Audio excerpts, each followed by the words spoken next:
Hi guys! For today's video ay pupunta kami sa General Nakar at kami ay maliligo sa dagat.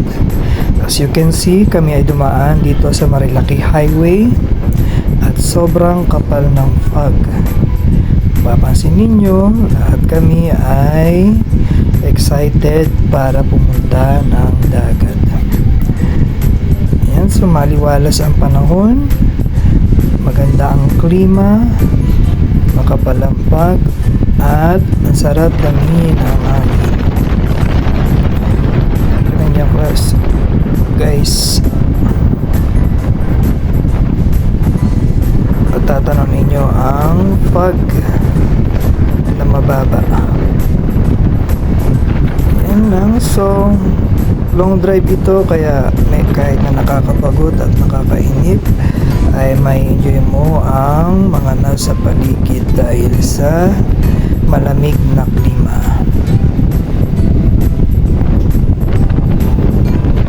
Alright, rock and roll to the world.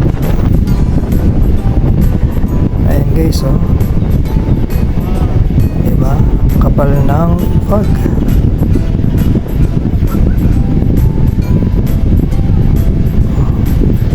Sarap dumaan dito kasi konti lang ngayon yung dumaraan ng mga sasakyan dahil weekdays.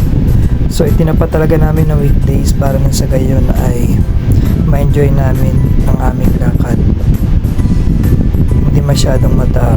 Ayan ang aking mga pamangkin. So may mga riders tayo, mga nakakasabay. Punta pa kay Mabulaga dyan.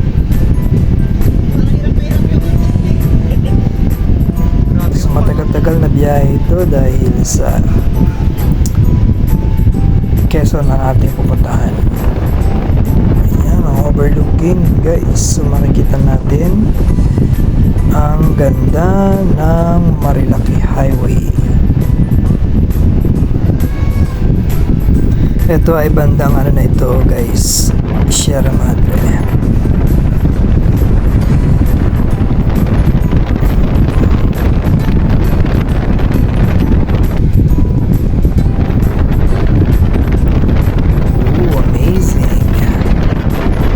Ang gulo.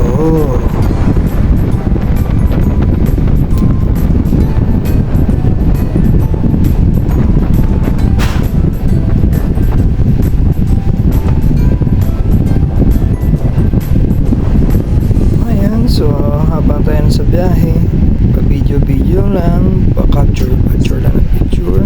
So after 2 decades ay nakarating na tayo dito sa Nakar. Ito ay sa Agus River.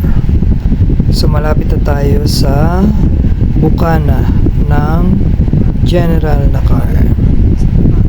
So bago tayo tuluyang pumasok doon sa pinaka baluarte ng Nakar ay syempre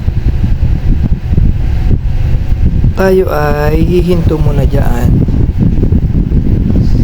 Ayan, so may checkpoint. So pinara tayo dyan at dahil tayo ay mga turista kuno. Ayan, so maligayang pagdating sa bayan ng General Nakar, Quezon. So sinamahan kami dyan dito sa office nila para magbayad muna ng environmental fee. Ayan. Okay din yan na may environmental fee para pangalagaan yung ganda ng General Nakar. So finally nakarating kami na dito sa Avila Beach, Philippines. So maganda ang place na ito dahil sa tahimik, hindi masyadong matao ngayon dahil nga weekdays. So kami lang ang naririto ngayon. So ito ay inarkila namin for 2 days and 1 night. Dahil nga walang katao-tao, ayan, di ba? So, kung naiinitan ka sa beach, pwede ka maligo dito sa kanilang swimming pool for only 100 pesos. So, may mga cottages sila dito na worth 1,500. Up and down na yan. So, kaya niya mag-accommodate ng 8 to 10 packs sa bawat cottages. Ayan. So syempre pagkarating namin, dahil excited yung aking mga kapatid at si mama, so pumunta na sila doon sa dagat at chinek ni mama kung aling bahagi dyan yung mababaw na kanyang pagliliguan. So naligo kami dyan. So kinagabihan, so tahimik ang paligid, umaambon-ambon habang kami ay nagkukwentuhan, syempre konting shot na rin.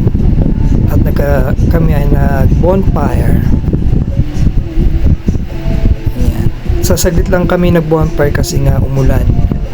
So useless din yung pag-bonfire namin dahil ilang minuto lang kami nakapag-bonfire dyan. So ito ay day 2. So maambon-ambon pa rin. Kami ay nagmamasid at tinatansya namin yung panahon dahil nasa mulan pa. So magkakape muna ang kuya ninyo. Gulat kayo, no? Kala nyo si Coco Martin, si Coco Lumber lang yan. Pakape-kape habang patingin-tingin, pasenti-senti sa dagat. Diba? So makulimlim dyan guys. So di namin alam kung makakaligo pa kami dyan ngayong day 2.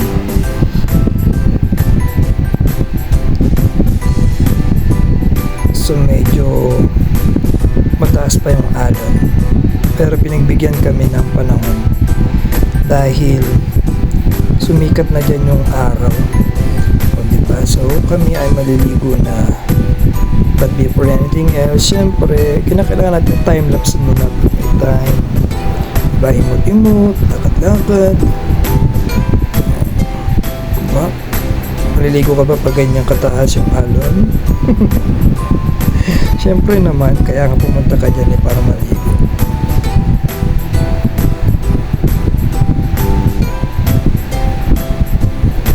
Pinoy yung buhangin yan guys, kahit black sun yan.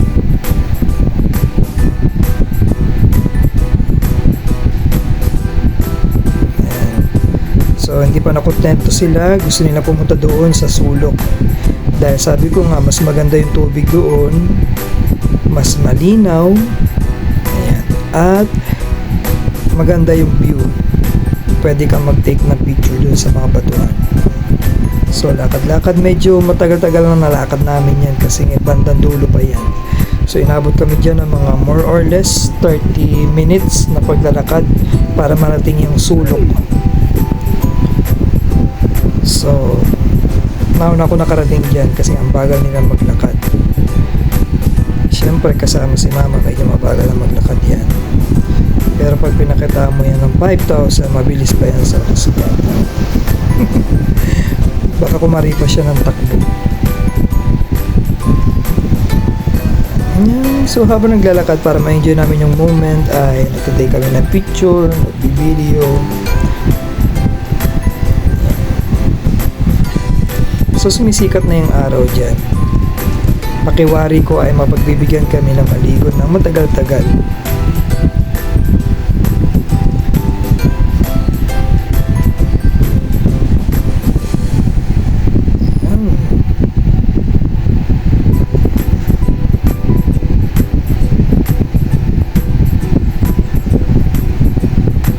Okay, so imot-imot habang naglalakad. Selfie.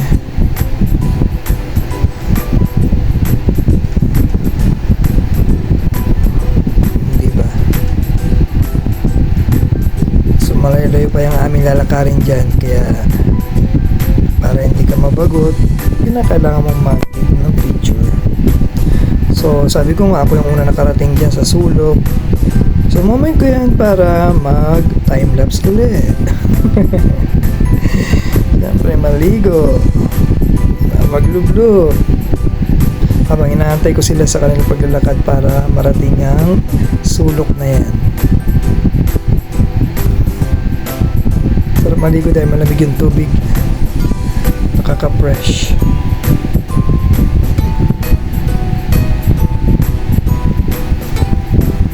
Alright.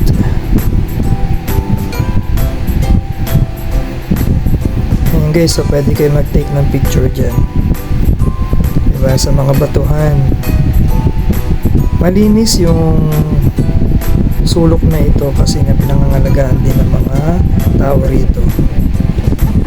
So yan mga kapatid, tuwan-tuwa dahil masigit na malinaw rito kumpara doon sa aming una niliguan. So kitang-kita naman, walang halong kemikal, purong natural. Ayan. Kung nature lover ka, mas ma-appreciate mo yan. Okay, shout out daw sa mga amiga ni Mama. Absent siya ng 2 days dahil naririto siya sa dagat ngayon para mag-unwind at maligo pero hindi binabasa yung kanyang buhok, katawan lang. Pato yarn.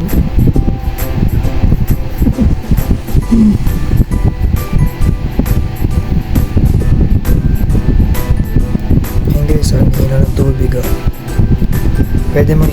Pwede mong inumin yan kasi malinaw. Nabukasan may sakit ka na sa bato.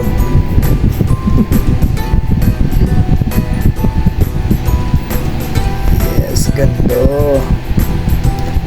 Ayan naman, ang kuha ko na 0.5 para mas ma-capture ko yung kabuuan ng dagat.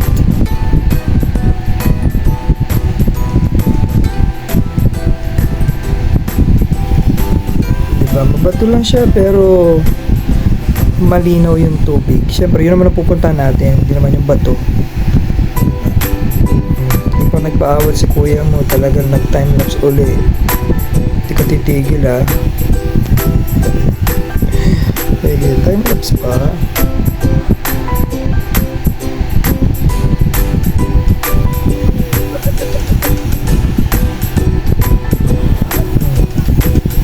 At pumisa pa, nag-emote pa uli. Lakad. Kasi pauwi na. Huwag muna tayo umuwi. Nag-request niya aking kapatid ng timelapse daw. Sige, timelapse uli. Ayaw tumigil ha. Ayan. Mas na-enjoy nila maligo dito. Kasi malino yung tubig.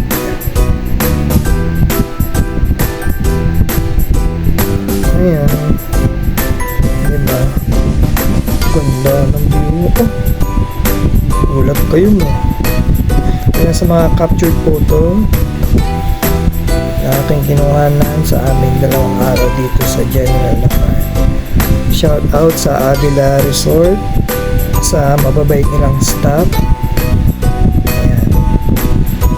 Na nagpatuloy sa amin, kay Maymay, shout out din sa iyo na siyang kumonta kay Ate Pane para kami ay makapagpa-reserve dito sa aming tinuluyan. Shoutout din sa aming kapatid sa Rico Vargas. Ayan. So yung kamag-anak nila may-ari nitong place na ito, itong Avila Resort. Ayan. So ilan sa mga kuha ko na picture dito sa General Nakar.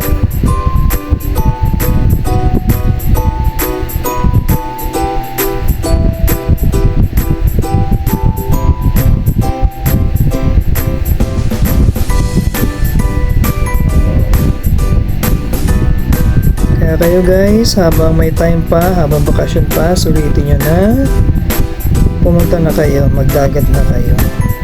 Pakita nyo kung sino kayo. Huwag titigil hanggat may pera pa. Maraming salamat guys. Thank you.